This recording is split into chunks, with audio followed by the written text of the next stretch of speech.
So I'm Alycia Kaback, CEO of VIP Ignite, and we are here in Los Angeles with Tanya Kleckner from HRI. Yes. Hi Tanya, how are you? I'm good, how are you? So for people that don't know what you do, I mean, Hollywood, there's so much competition. Mm-hmm. Let's just cut through the crap. Let's just go over what you look for as an agent when you're looking to represent actors. First and foremost, looking for talent, looking for somebody who is passionate about this as a career.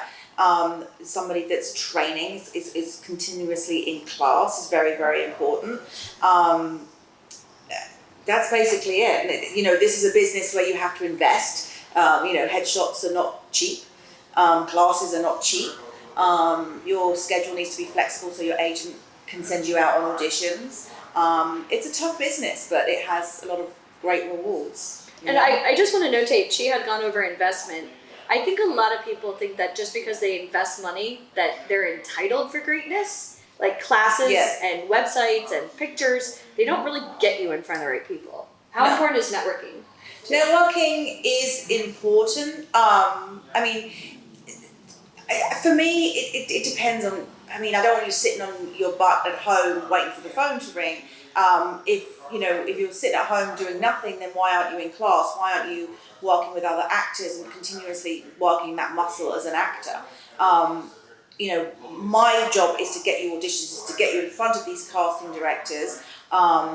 Creating your own content is a big thing out here right now, like doing little skits on YouTube, things like that, having your own little YouTube channel, just trying to get your face out there. It's always good. Sometimes I have clients that do networking. They suddenly meet a producer. The producer's like, oh, I'm doing this film. You'd be great for this film. And then it would be my job to go to the casting director and say, hey, my client just met this producer. He wants you to, you still have to audition for that film. Because it's not necessarily that person's, it's not up to him to book you on that film. It has to go through several different people. Now, here's a good question. Can you do this business on your own without an agent? Because people always ask that. Well, people have, but it's, we're the ones that are going to negotiate your deal. We're the ones that are going to make sure this project is legitimate. We're the ones that are going to get the most money for you as an actor, that you're going to be well taken care of. I'm a SAG franchise agent, which means I'm a union agent. I only do union jobs. Those jobs are the most legitimate jobs. So if anything, God forbid, happens on set, you get injured, you're going to be covered by insurance. You get real breakdowns. Yeah, we get real breakdowns. Which a lot of people don't have access to. Yes. Just joining websites, you're not really getting the same breakdowns an agent would get. A licensed agent can only get the breakdowns. Managers only get a certain number of breakdowns, but a licensed agent will get all the breakdowns. So we can see all the roles that are being cast in and around Los Angeles, New York, or all over the country. I actually get breakdowns in the UK as well, which is called Spotlight. So I see films that are being shot in and around Europe, and I do submit my actors on those projects if they're a big enough role, because then the production can sponsor them. Yeah, one thing that you should notate, like when you are joining websites and you're paying for classes and photos, again, you're not getting the same type of opportunities an agent would get. And just because you want an agent doesn't mean it's just going to happen because you will it or because you're tenacious or you're passionate.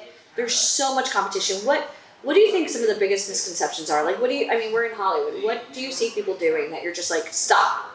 Like anything? Because I would literally give you a laundry list. What do I think people are doing that needs to stop? Like, what do you see them doing? Like, let's say you go to a party and there's actors in there, right? And they're all just talking amongst each other. Mm-hmm. Do you ever just want to say, like, no, that's not how the business works? Like, what do you... Well, a lot of actors think it's all glamorous and they like to name drop consistently. That drives me crazy. Just because you've met someone and said hello doesn't mean they're your best friend. I can't bear any of my actors that come into the office and they've name dropped 5 people within a minute. Nobody cares in this town. Nobody cares about any of that. All we care about as an agent is how much money you're making us. That drives me nuts. I don't know. There's a lot of things. As an agent with a client, is communication. I want to make sure that you turn up on your auditions on time. Also, another thing I've heard. Sorry, my brain's going. No, you're good. I've heard actors out before when they're bad-mouthing their agents and managers or complaining about their agents and managers. That's a big no-no. They can do it to you. Because this town is pretty small and we all know each other. So when we hear an actor bad-mouthing an agent or a manager, we're going to go back to that agent or manager and tell them, and they're going to get fired by the agent or manager. Yeah. Because when an actor is complaining about somebody, we know if we work for them, they're going to complain about us too. So we don't want that to work with that person. You've always got to be on your A game when you're out and about. Always be polite. You also don't know, a producer doesn't want to hear you bad mouthing the agent or manager.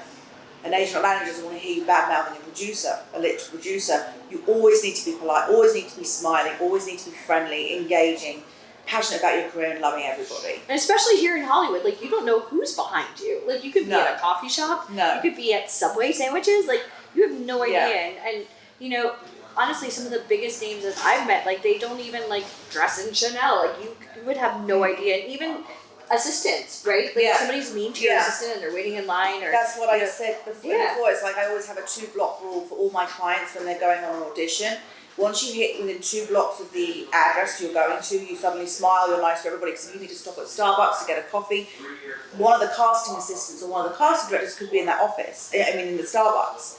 So if they see you being arrogant and nasty or just, miserable in the Starbucks, they're going to remember that when you're about to go into the casting. Same as me, if I'm meeting an actor and my assistant sees somebody, in the elevator or down the hall that's just rude to somebody or just miserable, it's going to come back to me before that person comes in the room. So I'm already not liking that person. I already know I'm not going to sign that person because I don't want to work with somebody like that. And that's more verbal, but what if, how important is social media and keeping it clean on social media? Social media, I mean, I don't really do much on social media myself, but everything on social media needs to be monitored. Like, everything on social media stays on social media forever. So you need to be so careful on what you put out there. We've had a client recently who actually got pulled from a huge national campaign that he booked because of something the ad agency saw on his social media, didn't like it.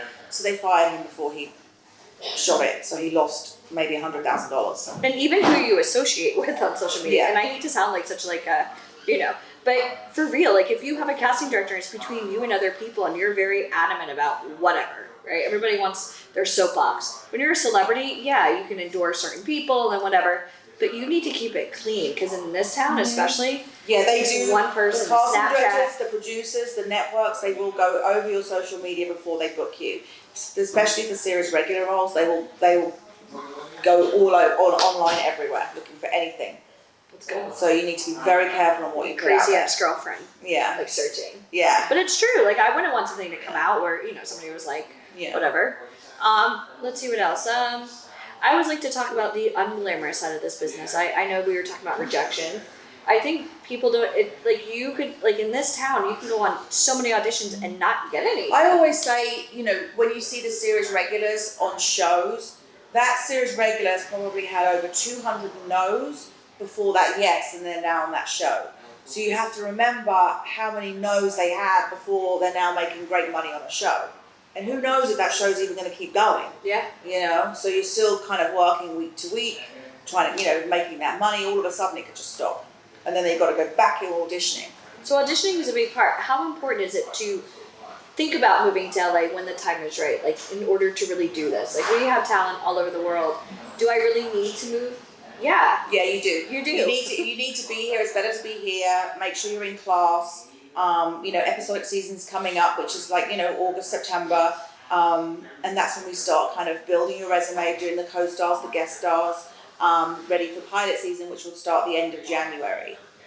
And you're a SAG franchise agency. Is there any time, let's say somebody's just an extra and they get those 3 SAG waivers and they join SAG. Don't worry about joining SAG. Don't even worry about that. Just concentrate on being in class. I have actors that I really believe in. They're in class. They're young. And they booked a co-star on a TV show, and that TV show Taft-Hartley did, and they sponsored him into the union, which made him SAG eligible. That's great. It's very easy for a casting director to taft you into the union. Because I think people just want to join the union because it sounds sexy. Yeah, but it's nearly $3,500. It's a lot of money, so wait until you have to. Don't worry about it. And one thing that was pretty clear when you were in there talking about an investment, not just in money but also time. If a casting director says, I need you on set tomorrow, or I need, you get a phone call or an email at 11 o'clock at night, how flexible do people need to be? If they have a 9-to-5 job or they have kids? Extremely flexible. I can't work around someone's full-time job, and I won't work around someone's full-time job. This is my full-time job. I'm in this to make money. So if you can't work with me, with your schedule, I'm not going to work with you. I can't. It's too time consuming. If all my clients needed to get windows and time frames on every casting that we got, that would be our entire day filled up by just doing that. Yes. So it's just you can be replaced. I can't do it. Yeah, you can be replaced. Everyone can be replaced. Yeah. Another thing that you brought up was maybe somebody needed headshots, better headshots. And let's say somebody's not financially stable. In 6 months, I can get new headshots. I can afford new headshots. Right. What would you do with that? Well, sometimes if I need my developmental talent to have the right tools, that means headshots.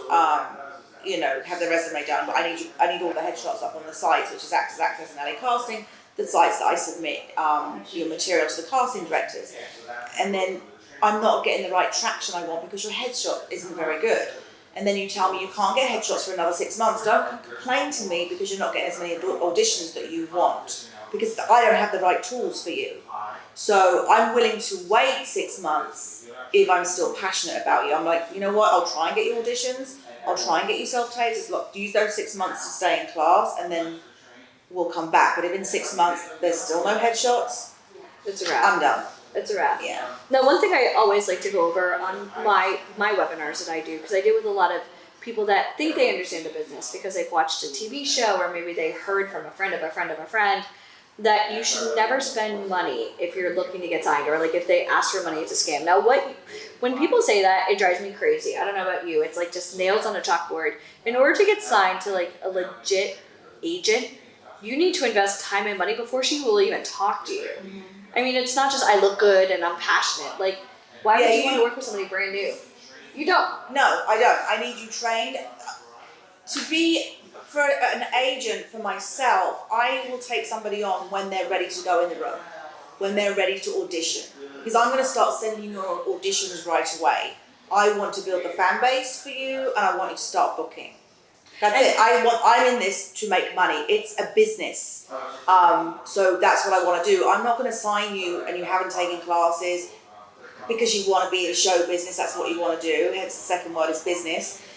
I haven't got time to sit you on my books for 6 months while you're trying to do training and all that kind of stuff. I need you to be ready to go out when I sign you. So headshots, monologues, everything needs to be ready. And if I really believe in you and your headshots are terrible, then I'll find a photographer for you, or you can have your own photographer or whoever that's within your budget that will shoot new headshots and we'll get you going. And see, that's a big point, because I know people think that if an agent wants you, they'll pay for everything. You don't pay for anything. No, we don't pay for anything. You don't pay us. We only collect 10% of your gross commission when you're working. But you pay for everything. This is all on you. You pay for your own headshots, you pay for everything. Because we work for free until you get paid. Yeah. And even putting you up on a website, submitting you out, you pay for all that. Yeah. Like, it's not free. Yeah. And as a model, because we work with TV and film and also modeling, but as a model, you have to qualify, like height, weight, measurements, age, location. But I honestly think that if you're just born gorgeous, like with just based genetics, yeah, possibly an agency might sign you for modeling, but acting, horse of a different color. Yeah, I've had models that I've had move over to acting and they've been very successful at it. I've had other models that have moved over, but they just don't have the passion, or they just don't have the charisma, that just haven't been successful at all. And how long do you usually give people, like, if they're not really cutting it? Do you just say, like, hey, I give you 6 months or a year? A year. Yeah, a good year. And I've had people that are passionate, and they are in class, and then I've suddenly, spoken to the casting director and the feedback hasn't been great. So I'll tell my actor, you didn't do a good job in that role. They're like, oh, I'm just having an off day. You can't have an off day. You can never have an off day. So what I'm going to do is I'll pull you out and say, I'm not submitting you now for 2 months. I need you in class consistently, and then we'll start sending you out again. And you're paying for class, not you. No, but I'm the not talent. paying. The talent. What else was I going to ask? How important is it to go to a prestigious acting school? Like I deal with talent that go to Fordham and Yale and USC. Is that really necessary? No. Do you feel like you can get training local or online now? There's really, really good training schools here. You don't have to. I mean, it's great if I look at the big prestigious schools. That's amazing. But even those people that graduate Yale, they're still waiting. They still come here, and you still have to go to the training, the schools here as well, the acting classes, always. And even And there's when some you are great an ones in A-lister, LA. you're still taking classes. Yes. You're still taking. Yeah. Brad Pitt gets coached. They all get coached. Nicole Kidman's acting Yeah. coach, $500 an hour. That's what you do. Yep. There is no magic wand, And there's wonderful places here that you can go to. Yeah. And you go and order those classes for free. See which one suits you the best, and you go. You call it take that auditing, class. right? Yes, auditing. Yeah. Auditing. Just figure out what you like, because you may suggest something and it may not resonate. Yeah, you might not connect with the coach. You know, and so you find somewhere that you really feel like, okay, I'm going to be really challenged in this class, and you like the people within the class, and so because I want you to go and enjoy the class. Yeah, of course. First and foremost, feel challenged and really get a lot out of it. So just moving to Hollywood or moving to New York isn't enough. Getting the right headshots, not enough. Even taking classes, again, it's a combination of everything. Mm-hmm. But with passion and even your friends and family in your life giving you bad advice, which happens every day, I honestly feel like if you have a blueprint and you have successful people helping you do what you want to do, you can't fail. I mean, you could, but I feel like it would definitely be in your best interest to surround yourself with real people in the industry. And not everybody becomes a star. Only like 2% of people in SAG are actual stars. What we want our actors to be are working actors. So you see the same faces on all these different shows and films. It's what we call a working actor that make their living from acting, and they make a good living from doing it. And there's 160,000 SAG members. So Yeah. you each paid $3 There you grand. go. Like, it's not, you know what I mean? It's not a competition. Yeah. All right, well, perfect. And I know you and I are going to talk about some self-tapes. Mm-hmm. Yes. For those of you guys that don't know what a self-tape is, do you want to go over it just a little? So self-taping is a big thing now here in LA and all over, because casting directors have realised that they can see more actors when they self-tape. Rather than having 50 people go in the room auditioning in person, they could probably see 100 people for the same role. So a self-tape is a real audition that can then give you a callback in front of the producers and the director. So you have to take self-tapes very, very seriously. And how long is a self-tape? It depends on the material. Okay. It could be a page, 2 pages, it could be 12 pages. It depends on the show. Do they do like a slate where they introduce themselves, or do they just go right into it? We get a rundown of what they want on the self-tape. We send that to you. Like, do they want a full body slate? Do they just want a slate with, shoulders up? Which agency you're with, and then you run straight into the scene. Or one. And then you said within like 5 days usually you get, or is that a callback? Like when it depends on when the project's shooting. If the project's not shooting for another 2 or 3 months, they're still going through self-tapes. They're probably watching 200 self-tapes. Then they'll narrow that down. Then they might do a redirect and they'll have you do a self-tape differently. Or then they'll have you go into the room in front of the producer or director. Yeah, and you said reels aren't as important anymore. Well, reels are important, but self-tapes. But they need to be a great reel with legitimate projects on them. Don't try and make your own reel. It needs to be, if that doesn't showcase you well as an actor, don't use it. Don't feel you have to like scramble and put something together. I love it when people create reels. Yeah. Like, what is this? Your best of your YouTube? It doesn't work, and it doesn't, it doesn't work for agents anyway, or managers. So we would prefer to see a self-tape. If I see somebody that's brand new and I like their look and I like their training, I will always go back to them and say, hey, can you put yourself on tape? Just do a 1-minute monologue or 1-minute scene or something so I can see your acting skills. And how much training? Like, when you say training, how much training? Like a year? About a year or so. Like hours, like one class? Not one class, no. Okay. No. I don't know, I'm just asking. Yeah, like a year. I like to see a few, sometimes I like improv, if you've been to UCB or Groundlings or Second City, and then some reputable classes that are here in LA. Yeah. So multiple classes, not just one. Yeah. Cold reading, audition technique, scene study, all of those things you should be up to par on. Yeah. So stop Googling and asking advice from people that aren't in the industry, how to get into the industry. Surround yourself with the best. Well, thank you, Tanya. Thank you. All right.